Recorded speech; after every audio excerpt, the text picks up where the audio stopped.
The following is a live sports event featuring the Abernathy Antelopes or Lady Lopes. This broadcast is a presentation of the Abernathy Sports Network and may not be altered or used in its entirety without the written consent from the Abernathy Sports Network.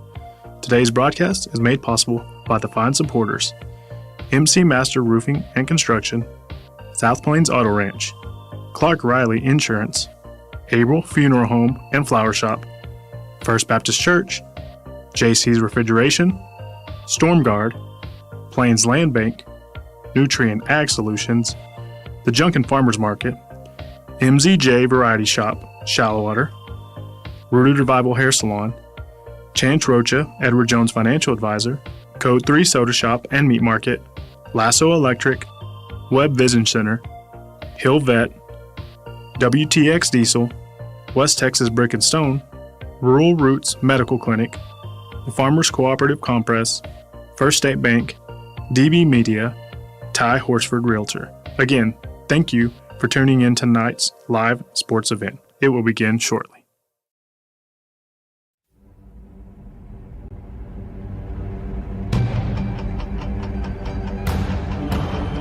Quarter. There's an empty backfield looking to throw. Wiley swings it out over to the far side. Lots of room. 10-5 touchdown. Coming up. There's the snap. Another handoff underneath. And the first one there behind the line of scrimmage is number 50, Dyson Garcia.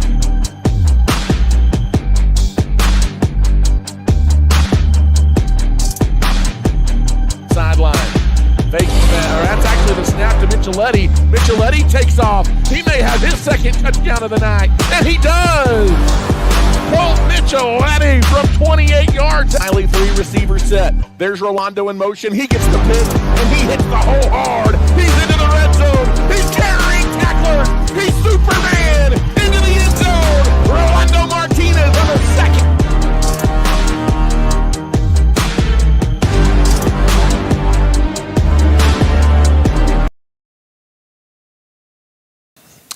And good evening, Abernathy, Texas, and good evening, fans of the Abernathy Antelopes and Lady Lopes. Welcome into the Outside the Box Studios, a.k.a. the Playroom. Voice of the Antelopes, Ty Horsford. That other guy, Chance Rocha, to my left. And we are glad to have you along for the ride. Episode 6 of Season 2 of Outside the Box. And Chance, it's a good week in Abernathy, Texas. Things looking up. Another beautiful day, and we're going to chat all things Abernathy this evening. All things Abernathy. As you said, looking up. It's always nice to go into the Wednesday show off of Victory Time. Absolutely, absolutely. One more quick shout out to Code 3. For those of you that were able to join us either on YouTube or in person on location last week. And we will actually be out at Code 3 a couple of more times before football season wraps up. Before the home games we have remaining, we will be out at Code 3. So keep an eye out for that. Would love for you to come out and have supper with us and have one of those specialty drinks. Tried the chicken salad sandwich today. One with isn't there two of them? One has. I got the one without the grapes, but that's what I hear. I hear they're both good, but now they're smoking their chicken. Oh, it's like next level good. Here we go. If you're a chicken salad fan, go check that out at Code 3. But glad to have you guys with us here tonight as we dive in to a little bit of round AISD. Obviously, we like to take a look outside the world of sports, or outside the box, if you will. Chance, and just to kind of put a bow on homecoming week last week, obviously it was an Antelope win, a big win over Farwell, an emotional win over Farwell. We'll talk about that later on, but non-football related, but homecoming related. Congratulations to senior Lexi Bloskus. Lacey, not her sister. Maybe one of these days. Maybe. Sorry, Bloskus fam, but Lacey Bloskus, she was crowned Homecoming Queen 2025, and all the young ladies represented Abernathy really, really well. probably, if we're being honest, Emmy and Adam stole the show, the Crown Bearers, but just a good night all around. Congratulations to Lacey for being crowned 2025 Homecoming Queen. Chance, we haven't talked a whole lot yet about the Antelope Band, and we will get into more band talk as we get closer to their marching contest here in several weeks, but did want to throw out an exciting happening there as we had 3 Abernathy band members that were named the All-Region Jazz Band, and they will be having their concert in, I believe, Lubbock, if I'm not mistaken, on January the 17th. That was Justice Beeson, Nash, Rigler, and Liam Cruz. Beeson on sax, Rigler on cornet, and Cruz on the trombone. So all 3 of those band students named the All-Region Jazz Band. So kind of a cool thing for them. And just, I tell you what, we've got a really good band program in Abernathy. And you see kids get on specialty bands and concert bands and All-Region and all the things all the time. And just another example of that. Yeah, it is. It's just another example of it. But, we always talk about the football team. They have 2-a-days. They grind, do all the things. Those band kids, I'll tell you what, between the twirlers that are out there trying to do all their things, color guard, all the percussion stuff, all the things that they put into motion, it seems like, it's just band. They're just there to kind of hype up the crowd. They are, but they put in their own work, and they go through a long grinding process. They're out there for 3 or 4 hours on Monday nights, and then they did the same thing over the summer too. And I do know, with my daughter being a band, they have some sort of competition coming up on Saturday, I believe. Not sure what it is. Okay. WTAC something. Kind of probably a warm-up type thing for the real deal. Yeah, it is. So they're doing something on Saturday. Not exactly sure what it is, but I know, like you said, it's awesome for them to have those opportunities for sure. Yeah, absolutely. And Chance, wanted to dive in a little bit.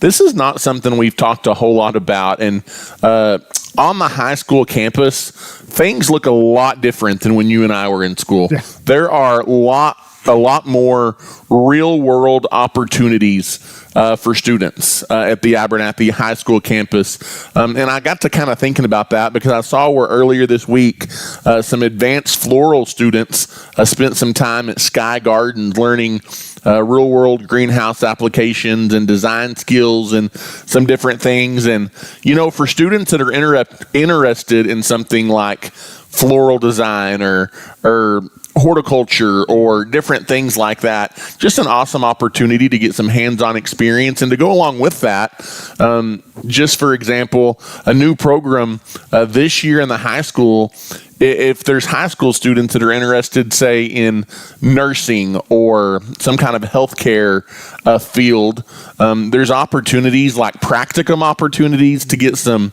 actual real-world experience at hospitals or clinics or with actual daughters. And before students even graduate, there's an opportunity to even earn some of those basic level certifications that you're already ahead of the game whenever you graduate high school. And that's just a really cool opportunity, just setting up students for success. Well, not only setting them up for success, but it starts early on. With my daughter going into her freshman year, Todd, they sit down and it's just like when you go to college almost. They say, okay, if you want to be in these classes, if you want to go down the nursing path, if you want to do floral, if you want to do ag, or whatever that may be, they kind of tell you, hey, these are the classes you should take to get there. Like, my daughter was interested in the medical, the haircut side, so she's doing some of the medical terminology. Like, she's in that class this year. And so with her doing that, she's kind of getting an intro to what it is.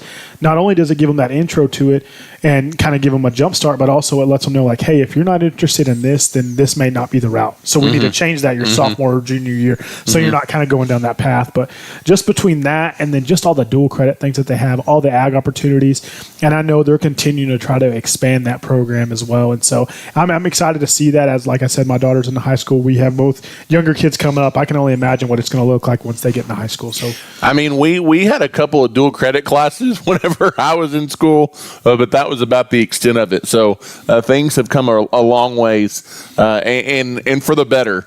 Just really setting up students to really get more of an idea of what they want to do. Yeah. And it's not even all. There is an opportunity opportunity to be college ready, but there's also opportunities to get students trade ready or military ready HVAC, or whatever the yep. case may be. And I think that's really, really cool. So we're not going to talk a lot about it. We did last week kind of talked about Golden Antelopes, a new program being launched for the grandparents of that live within the Abernathy School District. And they actually are going to have their first meeting on Friday of this week, 10 o'clock in the boardroom. Or not the boardroom, the big room up in the administration building at the school next to the elementary, go in through the admin office doors. But again, just really kind of excited to see how that pans out. I just love how it's just creating more of that. We talk about it all the time, Chance, but community, and just kind of unifying everybody as one, because we're one big family. Yeah, and like you said, we mentioned it last week, but the big sense of community, the big sense of the people that feel like they're still a part of the school system and the things the school are doing for their grandkids, for their, their nieces, nephews, whatever it may be, and just still to be involved. And I think that's a good thing that, Mr. Hill is doing for the community, and to make sure that those people in our community don't feel like, oh, we're spending tax dollars to support the school and things like that. No, they want them to be involved. They want them to come to things, and they want them to understand that there is these opportunities that we're doing not only at the high school level, but at the middle school and at the Ellen Ray campus, just to make sure our kids are just well taken care of and well prepared for be antelopes in the future for sure. Let's take a quick timeout, Chance, here, thank a couple sponsors, and then we'll come back and jump into This Week in Sports at Abernathy ISD. Lots to talk about and lots to get into on the program here tonight. Stick with us. We'll be right back. Dr. Kent Webb and his family have served West Texas for over 80 years. Webb Vision Center of Plainview offers a full-service and comprehensive eye care center. We have state-of-the-art technology that allows us to provide the most up-to-date eye exams and determine eye and vision health. We also offer many specialty eye care services. What are you waiting for? Come see Webb Vision Center in Plainview today. We are proud to support Abernathy Athletics.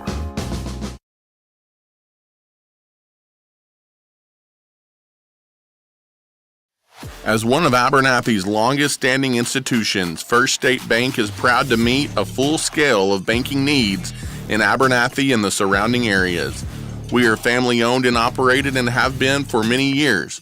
We are the people you see at the grocery store and go to church with, and we pride ourselves on being your friend in the banking business. Come see us today. We are wishing the Lopes and the Lady Lopes much success this season. And welcome back. And Chance, I'm pretty sure if people hung out with us off air, they may not be our friends. We're kind of strange. We always come back and we're laughing about something. But hey, if nothing else, we have a good time with it. That's right. And we are glad that you were back with us here on Outside the Box as we jump into this weekend sports around AISD, Chance, and every weekend football's at it. So is volleyball and cross country. Cross country. They ran in the meet in Canyon, or at least the JV and varsity ran in Canyon. I believe the junior high was in Sundown over the weekend. And always super thankful for Coach Carrie Carlisle keeping us in the loop of all things cross country. I know they were short a few runners because of volleyball this last weekend. It was another big meet as they go out and they run against these 3A, 4A, and 5A schools. But Gabby Cruz on the varsity girls side, the top runner for the Lady Lopes, and then there was 211 runners on the girls side, and so Gabby Cruz, the top runner there, and then on the varsity boys side, 134 runners. Kingston Awful, he finishes 7th overall, and he's the lone antelope medalist for the boys. JV girls, they only had 2 runners. They've had some injuries, and like we said, 3 were playing volleyball. There were 106 runners in the JV division, and Ariane Hinojosa was 32nd, and Lakin Shannon was 78th. Let's go. Shout out to Lakin. you know her a little bit. She was super excited. I think she ran a personal best. So That's awesome. That's awesome. And they're running at the big Lubbock meet at May Simmons Park this coming weekend. And the girls will be running at 11 o'clock, and the boys will be running at 11:30. That'll be at May Simmons Park in Lubbock on Saturday. So if you don't have anything better to do, then go out and cheer on the Lady Lope and Antelope runners as they gear up for the district cross-country meet here in just a couple of weeks. Yeah, that's exciting. Like I said, Lakin was excited. She actually was really pumped up. She was like, I don't know if we're going to run JV. I may have to run with the varsity. And so she was kind of nervous, but she did a good job. She was super pumped. Finishing 78, that's about halfway through with those JV runners. But, I kind of told her, I said, hey, you ran your personal best. That's all that matters. You just went out there and ran your hardest. So that was always my thing in cross country. I ran it a couple of years. I'm a super competitive person. I really wasn't when it came to cross country. I wanted to not walk, and I did not want to get last. That was my goals in cross country. But you're right, though. You're more competing somewhat kind of against yourself, for sure, and against your times and different things like that. So shout out to the cross country team. Chance volleyball in full force. Obviously, they get started with district play since we were last with you. Junior high, 7th A and 7th B teams both beat Tahoka. Let's go. This week. The 8th fell short against the Lady Bulldogs. So 2 out of 3 on the junior high side. On the JV side on Tuesday night, most recently, the JV volleyballers knocked off Olton. Let's go. So that's a district win for them. And then unfortunately, Chance, the varsity team, they've started 0-2 in district play. They're just... Yeah, they did. They played Plains really close on Saturday in the first set, losing 27-25, and then they lost 25-12 and 25-14 in sets 2 and 3. Plains going to be one of the favorites in district on the volleyball side, and then they also dropped a match to Olton last night here at home. It was a JV varsity split with the JV winning and the varsity losing. So, again, those varsity volleyballers still plugging away, still a new program, still finding their footing, still young, don't have a senior class. We've talked about all of those things, and they're gonna get that district win. I know they will. They're going to get that district win. It's going to be super sweet for Coach Thompson and for those girls, and just excited. Like I said, just having that momentum.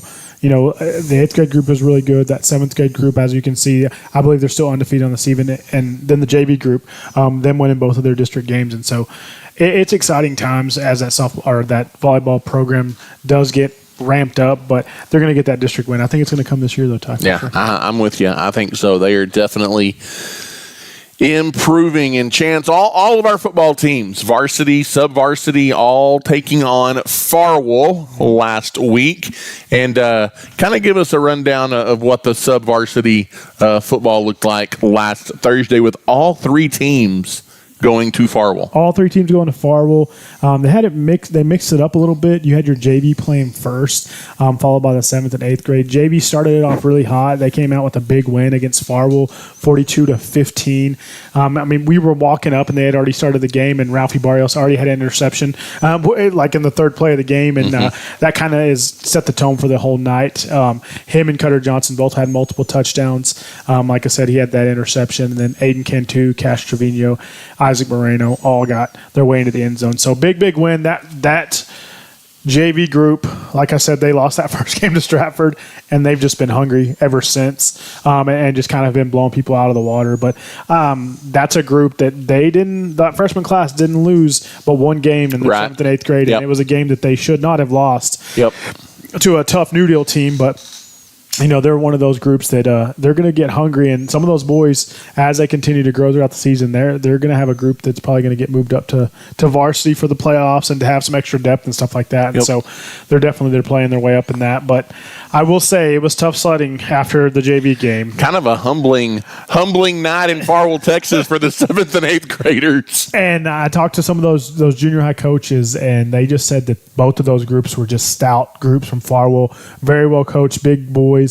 And just came out guns a-blazing, and they kind of put it on both those groups. And so they said our boys did play hard, and they fought to the end, but it was just a very humbling experience for both those boys as they dropped to the Farwell Steelers there in Farwell, Texas. So there's a look at sub-varsity. And then, Chance, it was a fun night on Friday night, homecoming 2025 for the Antelope football team. And I can say this now, going in, I knew it was going to be an emotional night regardless. Yeah. Obviously, we don't have to get into it. All the things that had happened, everyone knows about all those things now. You really wondered. That was going to go one of two ways when you got to the football field. The Antelopes were going to either use that and channel it to just put on a show and play really, really well, or things could have gone south in a hurry. And I think they did the first, as they absolutely came out guns a-blazing. You could tell that they wanted to be there. They were fired up. They were playing for teammates and playing for each other, playing for Case, all the things. And they jump out to a 22-0 lead in the first quarter, and it really looked like from there Abernathy was going to run away with it. But credit Farwell. Farwell's a good football team. They kind of weathered the storm. They put up 20 unanswered of their own in that second quarter, Chance, and cut it to 22-20, had all the momentum. They did. But then right before halftime, might have been the play of the game, as you came out to kick a field goal. You got a penalty. That was a problem Friday night. Lots of penalties. So you get out of field goal range. You decide to just kind of run a Hail Mary of sorts, throw one up to the end zone. You were about 25 yards out. Jagger Wiley tosses one up in traffic, and Darian Duvall jumps up and snags it with no time on the clock in the end zone, pulls down a touchdown, and all of a sudden you go into the locker room up 9 at 29-20, and I think that was a turning point in the ball game. It definitely was a turning point, and like you mentioned it, when we got done with the first quarter, we were kind of looking at each other in the booth thinking we're about to just run away with this one, but that always does make you nervous. You come out hot, you come out firing, and you kind of sometimes can take your foot off the gas, and I don't think that was the case at all. I think it's just kind of the ball kind of bounced. Farwell made some plays. They did. Their young quarterback, I believe he's a freshman. He can play. We've seen some good opposing quarterbacks this year. We definitely have, and I think that, like you said, it was them coming out just playing with their heads on fire and excited, and all the things that were happening. And I think you said that being the play of the game, it would definitely change the momentum going into halftime. Getting that big play by Darian and Jagger just got that confidence back, kind of let them know, like, hey, okay, y'all came back, but this is still our field. You're not going to do this to it at homecoming.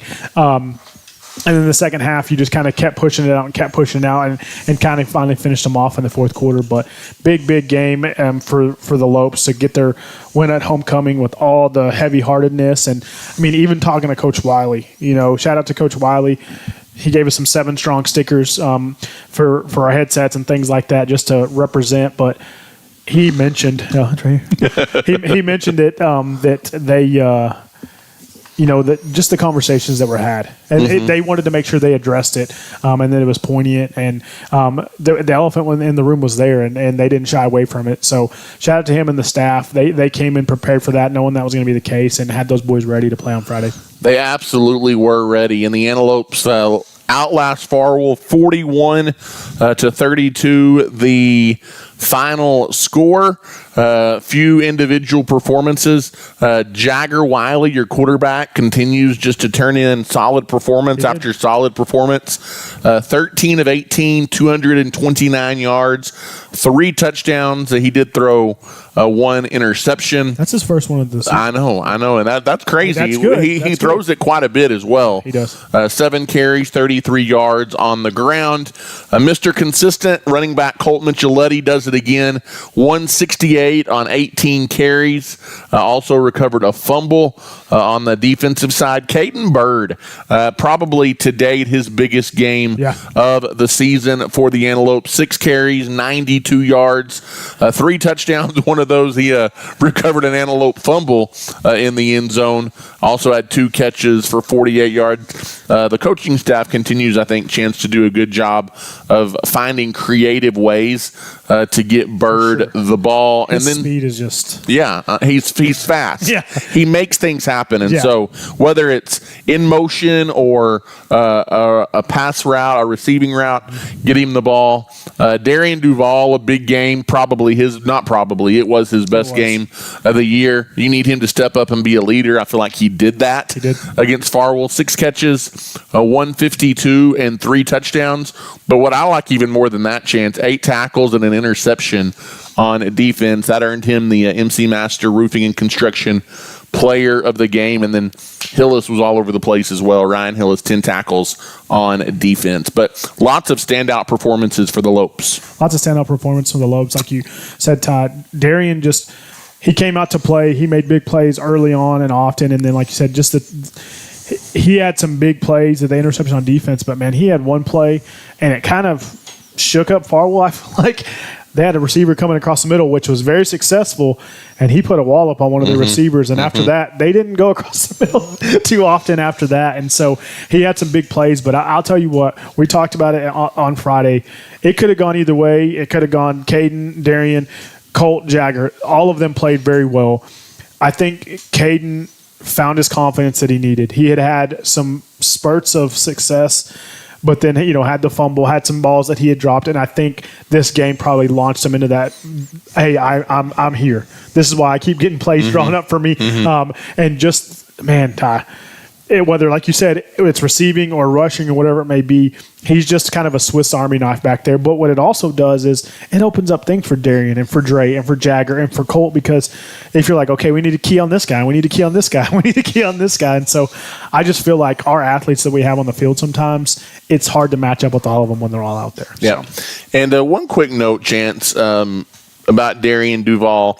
I think he's a guy, if you and I were being honest, we've been critical of at times just because we expect so much from him. He's just an athlete. He's just a heck of an athlete, and need him to be a leader on this football team. And not to say that he hasn't before Friday night, but I think he really, really stepped up and filled some big shoes on Friday night and did what we knew he could do. Yeah, for sure. He played to what you always talk about, like, players are on the field for what their potential is sometimes. Yep. He showed that potential. At times before, you saw, like I said, you saw spurts of it. He'd have a 100-yard game, a touchdown, but he played a full, complete game on Friday, and it was exciting to see. And we talked about Farwell. They've got a good little quarterback. Colson Allen, he finishes 19 of 31, almost 300 yards passing, 3 touchdowns. Coy Miller, you hold him to just 68 yards on 11 carries. He had a couple of games where he was north of 100 yards rushing, and you kind of hold him in check, Chance. You do give up 403 yards to Farwell. That's probably more than you would like to see, but my goodness, offensively, 547 yards of offense and over 300 yards on the ground for the Antelope offense. Well, you had the big plays. That's what really shot you. You had the big plays that you hadn't had all season, the big pass plays, the big run plays from Micheletti and Bird, and then the catches from Darian. And I think that you hadn't had that early on, and so that also sparked some success of, hey, guys, when you're watching film on Sunday or on Saturday, saying, this is why we draw these up. This is why we do some of those shallow crossings and those little screen routes, because they're going to bite on this and it's going to open this up. And we hadn't seen that success early on, and now that you've seen it, like you said, success breeds success, and you kind of keep rolling with those things. So just exciting. On the defensive side, you continue to make plays when you need to and get the stops when you need to. Obviously, you don't want to give up that many yards, for sure. And 32 points is a lot. You put a lot of pressure on your offense. For sure. And you would like, if you tell a coach wants a shutout, but he would say, hey, if we hold them to 14 points, 21, we're probably going to win. If you hold them under 300 yards or maybe under 250, you're probably going to win. But as we can see, maybe in a shootout, we do have an opportunity and a chance to win those games as well. And I'll tell you what, Ty, you flash back 2 years ago or a year ago when we're down with 2 minutes left and down by 2 scores and we come back and win, we're sitting in the booth. It's 41. It was like, and I was like the identical. You and I both we both realized it at the same time we went. Yeah. Uh-oh. Like, Farwell better not do to us, but we did to them. But luckily, like I said, your defense stepped up big when you needed to them, and you got those stops right there and were able to finish off and get that homecoming victory for sure. So, I think, we talked about Bird. We talked about Darian. Great. You channeled the emotions, all the things, but Cole Micheletti, Ty. Mr. Consistent. We talked about it. Like, he did have some big runs when you needed him, but he just continues to be the workhorse that you needed him to be, and he's doing it. And credit to him, he stepped up big again on Friday night. And I think that if he continues to do that and carrying that load, that's going to go a long way as the season progresses. And then shout out to the O-line. They played well. They did. They played well. Farwell wasn't a big team, but just to give Wiley the time and to open up those holes in the gaps for Micheletti. And really and truly, your defensive line played better also. I mean, you hold a really good rusher to less than 70 yards rushing. It was kind of in that secondary, that shallow secondary. If there was a place you struggled that you need to shore up, I think it's there. Kind of that underneath passing game gave Abernathy fits at times on Friday. But again, you make the plays when you need to, and you get the 41-32 win on Friday night over the Farwell Steers. And so Abernathy gets another big victory there now. I guess officially you would say 2-1 on the season with that one no contest to open the season. I'm saying at Stratford. That's what I'm saying. Too, but it's different wherever you look, but I'm with you. I think 2-1, and then kind of a 1 with an asterisk by it, whatever you want to call that one. And so that puts the wraps on Farwell, a big momentum win for the Antelopes. I feel like moving forward, we're going to preview that matchup with Friona here in just a minute, but it'll be another tough one. You're playing another, I think, a better Friona team than maybe what you've played the last couple of years. But before we do that, Chance, let's kind of take a look back at the district. We like to do that. We like to see what our competition does. Always fun to take a look back at that, and we're going to preview the district in detail next week on our off week as we get ready for district play. But I think you're going to have a top half of the district, and I think you're going to have a bottom half of the district. Absolutely. Ropes, they're getting right. They put it on Olton on Friday night, 62-21. Man, Chance, Olton, a team I thought was going to be better. I was there with you, Ty. I thought they're struggling a little bit. Yeah, kind of reeling. Floydada, man, it was homecoming. Floydada, they don't score. They get shut out again, 33-0 against Trinity Christian. It's just. And they have athletes. That's one that I don't understand, because in basketball, they're good. And I know basketball and football are different, but you would think when you have athletes, you would think that it would translate better than what it has. Yeah, and it can be all kinds of things. You can have kids that just want to do basketball. I don't know. I'm not in Floydada. Shout out to the World Ones. If you know, let me know. But I just you hate to see it for any program. We kind of talked about Smyre beating them last week. Smyre hadn't won a game in 2 years, and so kudos to Smyre. But still, it's tough for Floydada to kind of be reeling and not even get anything positive. Like you said, at least scoring a touchdown. Yeah, for sure. And a new home, they've got it rolling in the right direction. They're playing really, really well. I think they're going to be a dark horse in district, maybe. Don't say that. But they get a big win over Denver City, 48-14. That vaults them into the Lubbock AJ top 10 in the area, Chance. And then the game of the week was Post and Slayton. And it really sounds like, from everything I've read and talked to some people, Slayton really let one slip away. They had a big opportunity. They were up for most of that game, but Post beat Slayton 28-27 in overtime. Slayton goes for 2 and tries to get the win.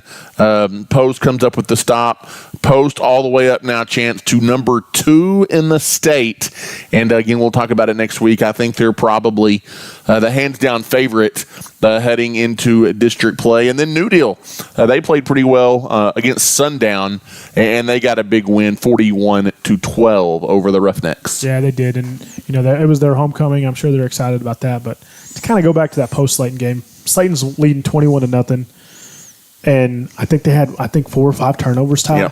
So, probably a better Slayton team, but that's why you play the game. Things are going to happen like that, especially when you look at we were up 22-0. And good teams find a way to win, and Post found a way to win. They did, so it could have been some of that. And it could have been, I understand as a coach, and every coach is different. You're on the road.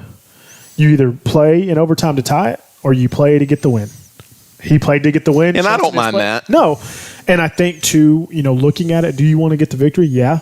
But those boys are going to learn a lot more about finishing a game, taking a loss, and going back home to Slayton than they probably learned from, we tied it, and we finally pulled it off at the end.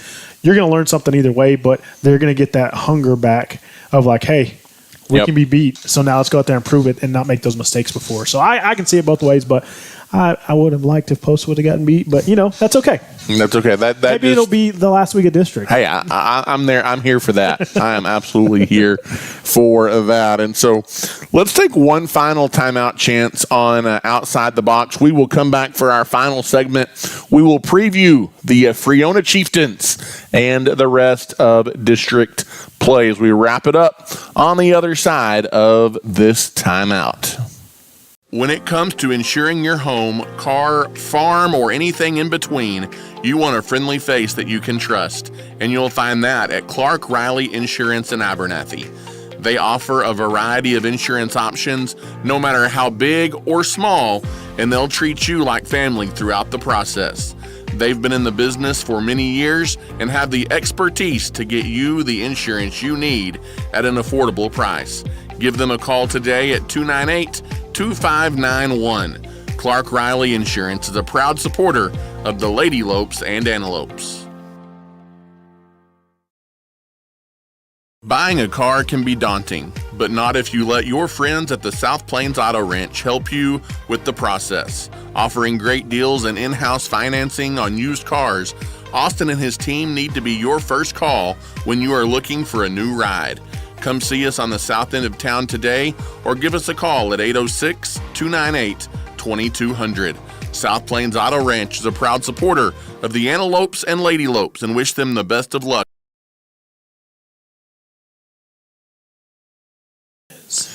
And welcome back here inside the Outside the Box studios. Ty Horsford, Chance Rocha back with you. Chance with the giggles over here to my left. And Chance, we're going to take a look, our final non-district tune-up before getting into district play. And the Freona Chieftains going to play host to the Abernathy Antelopes on Friday night. You knock off Freona on your homecoming a year ago, now making the trip over to Freona. Somewhat of a long bus ride, an hour and a half to 2 hours, depending on who's driving. And Chance, we were talking about it off air. Freona, they're 1-3. Freona has not been good as of late. Traditionally, back whenever I was in school, Freona had some really good football teams, but they've struggled as of late. But they're a deceiving 1-3, and quite possibly, and I don't know how many 1-3 teams are out there, but one of the better 1-3 teams in the state of Texas. They are a team that has gone out and they've played the big dogs. They have played a really tough schedule. They opened the season with they lost to open the season to Slayton, 50-22. They played a state-ranked Wellington team and put up 4 touchdowns, but just got outscored in a shootout, 48-28. And then they lost to Dalhart, 39-16. Who just put it on Panhandle? Yeah. And then their lone win came against Spearman. Who's no slouch. No slouch. They beat Spearman 40-29. And so don't let the 1-3 record fool you. Don't let it fool you, number one. And, when they're scheduling those, they probably scheduled Slayton, a couple years out. Thinking, we got them. Slayton had won probably 2 or 3 games, and then they come up and they play a Slayton team who's just red hot. And then, like you said, Wellington, who just beat an undefeated Lubbock Christian team this past week. Lubbock Christian's good. Yeah, and they're Lubbock Christian. I mean, we'll talk about here in a little bit, but they're favored this week by like 50. And Dalhart is, like you said, they just beat Panhandle. Panhandle last week put up 70 on somebody. And so I think that, you look at it, like you said, sneakily, not expecting them to come out and just overpower you or outrun you or do anything like that. But they're capable of beating you. They're capable of beating you, and they're going to play solid. So kind of looking at the history of this matchup, Ty, 16-13 overall between these two teams. We kind of hold the lead on that. You've won the last 6 meetings. And this is kind of making me nervous just now reading this because it sounds like the Littlefield one that we had where we had won 7 straight against them. The last win that they had against you was in 2010. So you've really kind of had the Chieftains card over the past few years. And I think that, Dave Campbell sees us as a favorite, 4 or 5 point favorite, another toss-up game. 1-score game. The non-district of toss-ups for the Antelopes. But I think this is going to be a different Friona team than we saw last year. You really dominated them early on. They played not very clean. They didn't have a lot of pop. I think this team's going to be a little bit different this year. I think you're going to have to really play well to get a win on the road. Friona, they like to keep it on the ground as much as possible. 254 yards per game on the ground. They do toss it for just over 100 yards per contest. They're led by their quarterback, Mason Ramos, who's thrown for 273 yards on the season, 3 touchdowns. And we'll talk about this as a key to the game in a minute, but 4 interceptions. And so I think that could be something to watch for sure. Well, for a guy who's only thrown it 38 times and you have more interceptions than you do touchdowns, that just kind of shows that he may not be super comfortable in that pocket. And secondly, then they're kind of led by running back Isaac Ortiz Carrillo, 100 yards rushing per game. He has 45 carries, only 2 touchdowns. So they probably spread out the wealth a little bit. I know Mason does run the ball as well, but just showing the lopsidedness right there. I mean, their leading receiver is Jamison Daniels. He only has 11 catches and 181 yards.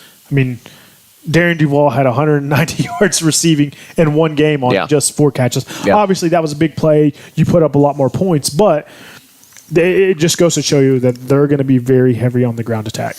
Well, and I think it also is going to play into an area where the Antelope defense has kind of been up and down so far in the season. They've played well at times defending the run, and at times they've struggled. It's going to be more of a power rushing attack, I think, that you're going to see from Friona Chance. And as you take a look at keys to this one, I think there's several. I think it starts on the defensive line. Can you slow down that rushing attack? Right. If you can, I think you win the ball game. Well, and I think you win easily. You were able to stop it last year. We'll see what this year holds. Well, I think the biggest thing, like you said, stopping them up front, but also if they have a lot of 3 and outs, you're going to get a lot of good field positions because they're not going to put the ball in the air. You're going to control the clock drastically. And then number 2, when you have struggled containing the run, it was against a team that you were trying to figure out, are they going to run? Are they going to pass? Is the quarterback going to run it? Is the running back going to run it? It was a different looking, not just line up and run it, is what kind of Friona is going to do. Littlefield really was like, hey, did they give it to the running back? Did they give it to the quarterback? They've ran 3 plays in 3 minutes. It was just like they were going so fast. It's going to be a different look from Friona, like you said, where they kind of really line up and, oh, it's a dive. Oh, it's a quarterback keep. Oh, it's a dive. Yep. Their pop passes and things you see aren't just going to be as strong, I don't believe, as Littlefield. And, hey, we're just telling you say that, and they may know we're going to come out and settle out to stop the run, and maybe they see what Farwell did. They just pounded us to death on that underneath pass game, and it's possible they've got a quarterback that's capable of that. Yeah, he's capable. He just hadn't taken those opportunities, but I think they've played some strong defensive teams in Dalhart for sure, and I think, our defense has lived up to the challenge so far, Ty. And even when you've given up yards, you've made the plays when you need to make them. And I think that's, another one of the keys is, can you force the turnovers when you need them? Yeah, absolutely. Can you force turnovers, and can you avoid making your own mistakes? penalties is not something you want to have against a team who could sneakily make it a close game. You don't want to have penalties. You got to clean up some of the things that we saw on Friday. Yeah, absolutely. You're looking for your first road win of the year in the non-district slate as well, and chance you've got to throw in there. It's an almost 2-hour road trip over there. Lots of factors go into playing on the road, and so we'll pick this Abernathy game here momentarily as we get into our weekly pick'ems chance, just because we like to do it. And I wish we were. We should have been like keeping records or something. We haven't been doing that, but as we kind of take a look around, Floyd Data on the road. At Health Center, fly, owls, fly. Fly, owls, fly is true.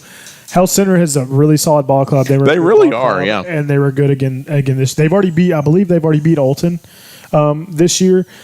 Ty, I could not believe it, and I may be a misprint, but Dave Campbell's I saw it projected a 57-point favorite. I was joking earlier about Lubbock Christian, but this one was true. Lubbock Christian's a big favorite too. They are, but not 57 points. But when you look at it, really, Health Center's put up points. Floydada hasn't scored. I don't know if they'll cover that, but I'm going to bet it's possibly going to be a shutout, and it's probably going to be a big win for the Owls. Are going to soar through the wind. How about that? There you go. I like it. Vega is on the road at Olton. You and I, we go different ways on this one. I think we both think it'll be close. Yeah. You've got a 2-2 Vega team, an Olton team that is just trying to right the ship. To right the ship before district play. That's a great way to put it. Olton, according to Dave Campbell's, a 7-point favorite at home. I think that's probably the biggest reason why. At home, Vega's a smaller school. I get it, but I personally in this one have Vega winning a tight one on the road at Olton. I got Olton defending home, trying to, like I said, right the ship, winning a close one, whether it be 3 points, 7 points, 6 points, somewhere in there. But I think that they'll kind of get a win finally and right the ship kind of into the preseason here. So New Deal plays host to a very good Lubbock Christian Eagles ball club, and you don't know a lot about Lubbock Christian. You just kind of see their scores every week, and they're a really good, really strong ball club, are the Lubbock Christian Eagles. They are 21-point favorites, according to Dave Campbell's, on the road at New Deal. And I hate to say it for the Lions, I think Lubbock Christian covers that. I've got Lubbock Christian by 28 on the road over the New Deal Lions. I think they cover. I think they win by 24, maybe not 28, but 24. I think it's just, from what I've seen so far from New Deal, they don't have a lot of firepower. They haven't had the big plays. Not to say that they're not capable, but they don't have a lot of firepower. They don't throw it a ton. They kind of control the clock and run the ball.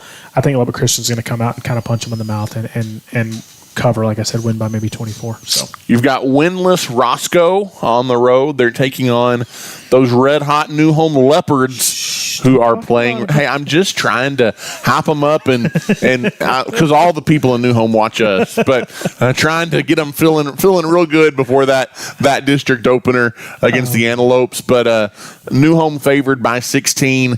I think, honestly, on homecoming, they probably double that. Yeah. I think they win big over winless Roscoe. Yeah, I think they do too. I think they probably cover maybe 24-28. I don't see Roscoe even really standing a chance. You hate it for the Plowboys going in there trying to get a win on homecoming. But I think New Home, I talked to some gentleman from New Home. He said they have had some injuries, but I think that they're still going to come out on top of this one. They may have some starters may not play this week, but I think that they're just going to get them healthy for district play. But I still think they roll. Yeah, absolutely. This will be an interesting game, just comparatively speaking, as you've got Post on the road at Farwell. Yeah. Post favored by 13 on the road. That's closer than I thought it was. Yeah, it really is. And I think both of you and I don't think Farwell wins this game. No. I could see it being close early, and then Post maybe pulling away. As I take a look at it, I think Post probably wins by 21, maybe 28. I could see it being close for a quarter, maybe close for a half, but I think eventually Post wears down Farwell. Yeah, I think so too. I think it's going to be probably cover, maybe a 2-score game, 14 to 21 points, somewhere in there. So they'll probably win by 13, but I think it's going to be closer than is expected. That Farwell team is sneakily good, and I'm not sure. I just wish I had seen more of Post. What you hear, I just kind of know. Obviously, we played Farwell, so you kind of know what to expect. But who knows? Post could go down there and blow them out of the water. But I think that Farwell is going to compete. They're going to score points. If Post runs into a team that can just flat out stop the run, I think Post is going to struggle. Yeah. They've got a backup quarterback that's playing there. We think.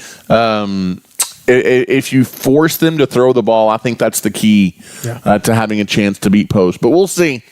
It'll be interesting to follow that one. And then Chance, last but certainly not least, the Friona Chiefs playing host to your very own Abernathy Antelopes. And as I take a look at this one, Chance, I've even talked myself in this preview into it being a close ball game. Yeah. I think it's going to be close on the road. I don't know that Abernathy is built to blow out a good team. I could be wrong, and I'm not saying that Friona's world beaters. No, I do think we'll blow out Florida. You're talking about a capable team. A capable team, correct. Absolutely. You know what I mean by that. And so I could see this one being a back and forth game. I could see it being a time of possession, field position battle. I do like Abernathy to win, but I think it's going to be one that you're going to have to really play well, or you could kind of let Friona slip up on you. But I've got the Antelopes 35-28. Yeah, I think you think it's going to be – you are feeling the closeness. For me, I just kind of think we're going to ride that wave of emotion from the win that we had on Friday, positive week that you've had, going into the final preseason prep.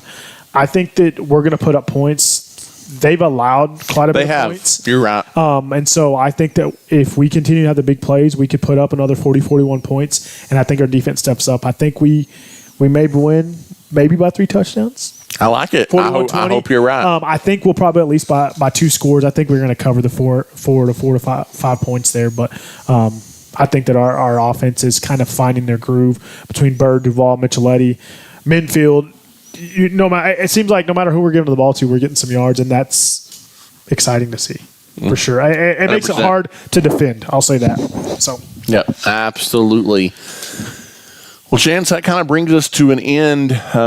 This is just fun fact. One segment we might have to throw in there if our beloved Red Raiders keep winning is a Red Raider wrap-up or preview. They obviously get a big win against those Utah Utes in Salt Lake City on Saturday.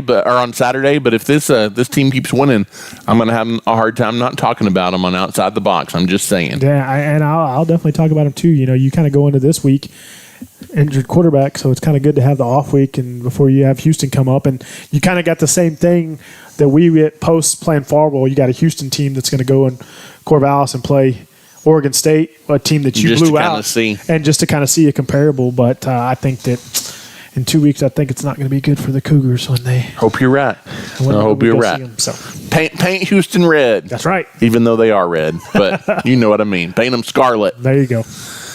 That is a look around AISD this week in sports. Chances we kind of wrap things up. We will be previewing district play next week. It'll be our off week. The Antelopes will not play. We'll also take a look around Abernathy ISD. We'll line up some interviews for you next week as well as we preview what should be a very entertaining district season. That's going to start off hot and heavy right off the bat, Ty. Against those red-hot New Home Leopards. Yeah, it's going to start off. Oh, man. And on the road. It'll be a fun time. Yeah, absolutely. Absolutely. Hopefully their cell phone reception is better at their football stadium than it is in their barn of a basketball gym. Fingers crossed. I think it'll be good. It's going to be a good measuring stick as we go into district play for sure. So it's a new home team that they lost some, but I think they kind of find a new identity And so not to look too far ahead. Obviously, we want to win the game on Friday for sure, but I'm glad that we're going to have a couple weeks to prepare for them for sure. Absolutely. Until then, good night. God bless. And go Lopes.